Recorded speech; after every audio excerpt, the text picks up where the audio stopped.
Totam daawwattoota Oromiyaa miidiyaa neetwoorkii Tuujoomaa qabannee dhiyaanne isinitti himnaa wajjin ani Muhammad Fansaaleetiin. Hayyuun Oromoo abbaa gaazexaa bariisaa fi barreessaa galmee jechoota ulaagaa guuttatee kan jalqabaatan Profeesar Mahadii Haamid Muudee biyya jiraachaa turan USA magaalaa Columbus Ohio keessatti du'aan addunyaa kanarraa boqotan. Profeesar Mahadii Haamid Muudee guddina afaan Oromoo keessatti hayyuu shoora olaanaa taphachaa turan yoo ta'u gaazexaa Oromoo kan jalqabaa bariisaa hundeessuun gulaalaa olaanaa ta'anii waggoota 17 gaazexaa kanarra hojjetaa turanii jiru. Kana malees raadiyoo sagalee Oromoo jedhamu banuudhaan gara Oromiyaatti tamsaasuun uummata keenya qabsoof dadammaqsuu irratti akka gumaachaa turan seenaan isaanii ni ibsa. Oduu lammaffaatiin guyyaa kaleessaa beellama dhaddacha hidhamtoota siyaasaa Oromoo irratti qeerroo fi qarreen hedduutaan uffata dambii hidhamtoota mana hidhaa Qaallitti uffachuun deeggarsa hidhamtootaaf qaban agarsiisaa oolanii jiru. Uffata dambii hidhamtoota mana hidhaa uffanni dhaddacha murtii hidhamtoota siyaasaa Oromoo irratti argamuun keenya nutis mana hidhaa bal'aa keessa jiraachuu keenya mul'isuu fi isaan faana jiraachuu keenya agarsiisuuf jedhan namoonni dhaddacha Jawaar Mohaammed fa'aa irratti uffata keelloo uffatanii hirmaatan keessaa kan Oromiyaa miidiyaa neetwoorkii dubbise. Dirreen siyaasaa dhiigaa fi cabalafee qeerroo Oromootiin bal'ateen sirna karaa qaxxaamuraatiin aangoo qabateen dhiphisuun duudhaalee hoggansa jijjiiramaati miti jedhu jiraattonni godina Baalee magaalaa Agaarfarraa Oromiyaa miidiyaa neetwoorkii fi yaada laatan. Gareen gadaan bulchiinsa isaa hobbaate filannoo biyyaalessaa Itoophiyaa marsaa jaffaa bara 2013 morkiin paartilee siyaasaa irratti mul'anne geggeessuuf qophiin taasisaa jiru uummata sirna cunqursaa hifatee biratti fudhatama hin qabu jedhee jiraatan garasii dubbifne. Hayyoota dirree siyaasaa bal'isanii jijjiirama waaraa kana fidan hidhanii filannoo geggeessuuf qophaa'aa jirra jechuun uummata tuffachuu akka ibsus akeekee jira. Murre fanqawweetiin biyya bulchaa jiru hayyoota Oromoo fi qabsaa'ota Oromoo hidhuun haala isaaf tolutti yeroo beellama isaanii jalaa dheeressuun shira biraa of keessaa qabaachuu akka hin oolleen shakkisiisa jedhu qeerroon godina Jimmaa. Mulli kun cubbuu hanga ammaatti raawwateen humni isaa cabeera kan jedhan qeerroowwan kunneen uummanni Oromoo carraa kanatti fayyadamuun haqa isaatiif falmatee mirga abbaa biyyummaa fi mirkaneeffachuu qaba jechuun dhaaman. Akkuma guyyaa kaleessaa obbo Jawaar Mohaammed dhaddacha irratti dubbate wanti godhamaa jiru filannoo irraa isaan hambisuun kan kaayyeffatamedha kan jedhan qeerroowwan Jimmaa kunneen shira xaxamaa jiru harkatti fashaleessuun ammoo dirqama hunda keenyatis jedhan. Tibbanam aangoo pirezidaantummaa Jiyo Baayidaniin kan injifataman Doonaald Tiraampiin seeneetira Ameerikaatti himachuun wiixatam eegalamaa jedhame. Haleellaa Kaapitaal Hiil ammajjiija kakaasuun koongireesichi himatni isaan irratti baname kan raggaasifame pirezidaantii duraanii US Doonaald Tiraamp seeneetii biyyattii irratti sadeemse himatamuu isaanii wiixataa eegala jedhan Dimokiraatonni. Himannaan Tiraamp irratti dhiyaatu kan torbee dhufu kun erga pirezidaantiin aangorraa bu'ee kan adeemsifamu ta'uun seenaa USA keessatti kan jalqabaa ta'uu miidiyaalee addunyaatiin gabaafamaa jira.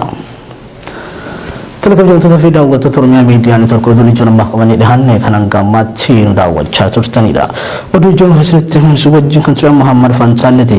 Tokkoon tokkoo oduu keenyatiif babal'inni isaa oduu idilee keenya keessatti dhiyaata. Totam daawwattoota Oromiyaa miidiyaa neetwoorkii oduu ijoo namaaf qabannee dhiyaanne isinitti himnaa wajjin ani Muhammad Fansaaleeti. Hayyuun Oromoo abbaa gaazexaa bariisaa fi barreessaa galmee jechoota ulaagaa guuttatee kan jalqabaatan Profeesar Mahadii Haamid Muudee biyya jiraachaa turan USA magaalaa Columbus Ohio keessatti du'aan addunyaa kanarraa boqotan. Profeesar Mahadii Haamid Muudee guddina afaan Oromoo keessatti hayyuu shoora olaanaa taphachaa turan yoo ta'u gaazexaa Oromoo kan jalqabaa bariisaa hundeessuun gulaalaa olaanaa ta'anii waggoota 17 gaazexaa kanarra hojjetaa turanii jiru.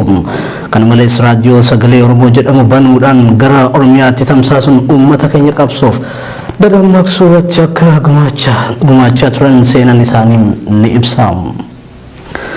Oduu lammaffaatiin guyyaa kaleessaa beellama dhaddacha hidhamtoota siyaasaa Oromoo irratti qeerroo fi qarreen hedduutaan uffata dambii hidhamtoota mana hidhaa Qaallitti uffachuun deeggarsa hidhamtootaaf qaban agarsiisaa oolanii jiru.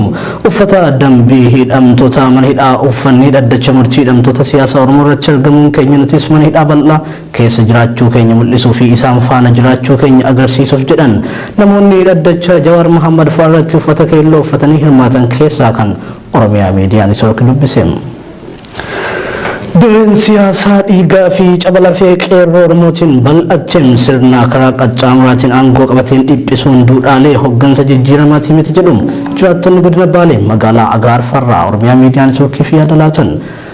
Gareen gadaan bulchiinsa isaa hobbaate filannoo biyyaalessaa Itoophiyaa marsaa jaffaa bara 2013 morkiin paartiilee siyaasaa irratti hin mul'anne geggeessuuf qophiin taasisaa jiru uummata sirna cunqursaa hifatee biratti fudhatama hin qabu jedhe jiraatan garasii dubbifne. Hayyoota dirree siyaasaa bal'isanii jijjiirama waaraa kana fidan hidhanii filannoo geggeessuuf qophaa'aa jirra jechuun uummata tuffachuu akka ibsus akeekee jira. Murre fanqawweetiin biyya bulchaa jiru hayyoota Oromoo fi qabsaa'ota Oromoo hidhuun haala isaaf tolutti yeroo beellama isaanii jalaa dheeressuun shira biraa of keessaa qabaachuu akka hin oolleen shakkisiisa jedhu qeerroon godina Jimmaa.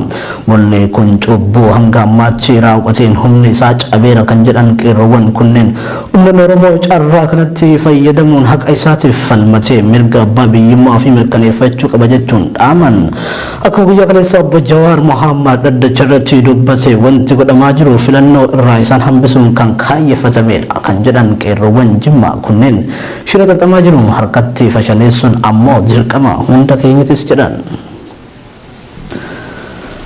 Tibbanam aangoo pirezidaantummaa Joo Baayidaniin kan injifataman Doonaald Tiraampiin Seneetara Ameerikaatti himachuun wiixatam eegalamaan jedhame haleellaa Kaapitaal Hiil ammajjii ja'a kakaasuun koongireesichi himatni isaan irratti baname kan raggaasifame pirezidaantii duraanii US Doonaald Tiraamp seneetii biyyattii irratti sadeemsee himatamuu isaanii wiixataa eegala jedhan Dimokiraatonni. Himannaan Tiraamp irratti dhiyaatu kan torbee dhufuu kun erga pirezidaantiin aangorraa bu'ee kan adeemsifamu ta'uun seenaa USA keessatti kan jalqabaa ta'uu miidiyaalee addunyaatiin gabaafamaa jira. Televizyinota fi daawwattoota Oromiyaa Miidiyaa Neetwoorkii oduun ijoo namaaf qabanii dhiyaanne kan hanga ammaatti nu daawwachaa turtanidha. Oduu ijoo asirratti humsi wajjin kan turan Muhammad Fantaaleti tokkoon tokko oduu keenyatiif babal'inni isaa oduu idilee keenya keessatti dhiyaata.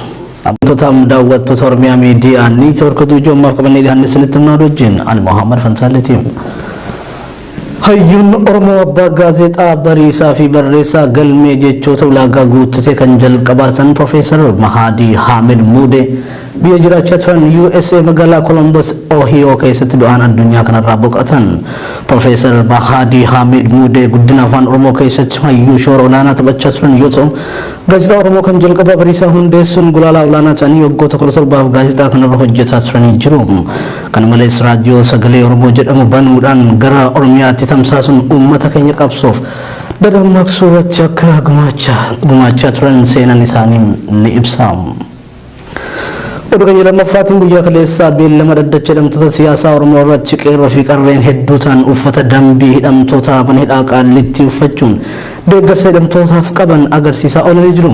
Uffata dambii hidhamtoota mana hidhaa uffanni dhaddacha murtii hidhamtoota siyaasaa Oromoo irratti argamuun keenya nutis mana hidhaa bal'aa keessa jiraachuu keenya mul'isuu fi isaan faana jiraachuu keenya agarsiisuuf jedhan namoonni dhaddacha Jawaar Mohaammed fa'aa irratti uffata keelloo uffatanii hirmaatan keessaa kan Oromiyaa Miidiyaa Neetwoorkii dubbise. Dirreen siyaasaa dhiigaa fi cabalafee qeerroo Oromootiin bal'achuun sirna karaa qaxxaamuraatiin aangoo qabateen dhiphisuun duudhaalee hooggansa jijjiiramaatii miti jedhu jiraattonni godina Baalee magaalaa Agaarfarraa Oromiyaa Miidiyaa Neetwoorkii fi yaada laatan.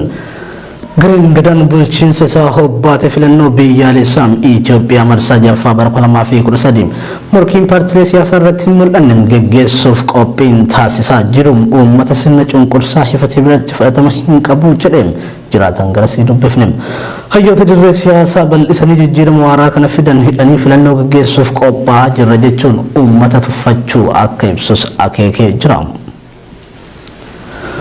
Murre fanqawweetiin biyya bulchaa jiru hayyoota Oromoo fi qabsaa'ota Oromoo hidhuun haala isaaf tolutti yeroo beellama isaanii jalaa dheeressuun shira biraa of keessaa qabaachuu akka hin oolleen shakkisiisa jedhu qeerroon godina Jimmaa.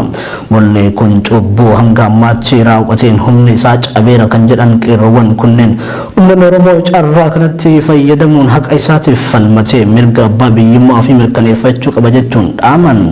Akkuma guyyaa kaleessaa obbo Jawaar Mohaammed dhaddacha irratti dubbate wanti godhamaa jiru filannoo irraa isaan hambisuun kan kaayeffatamedha kan jedhan qeerroowwan Jimmaa kunneen shira xaxamaa jiru harkatti fashaleessuun ammoo dirqama hunda keenyatis jedhan.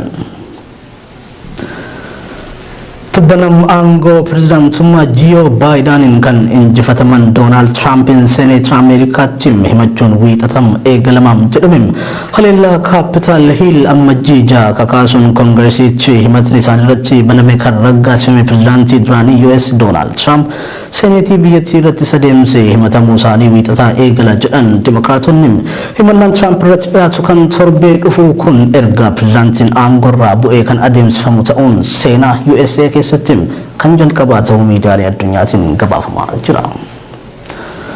Televizyoonota fi daawwattoota Oromiyaa Miidiyaa Neetwoork oduun ijoo namaaf qabanii dhiyaanne kan hanga ammaatti nu daawwachaa turtanidha. Oduu ijoo asirratti himsu wajjin kan ture Muhammad Fantaalleti tokkoon tokkoo oduu keenyatiif babal'inni isaa oduu idilee keenya keessatti dhiyaata.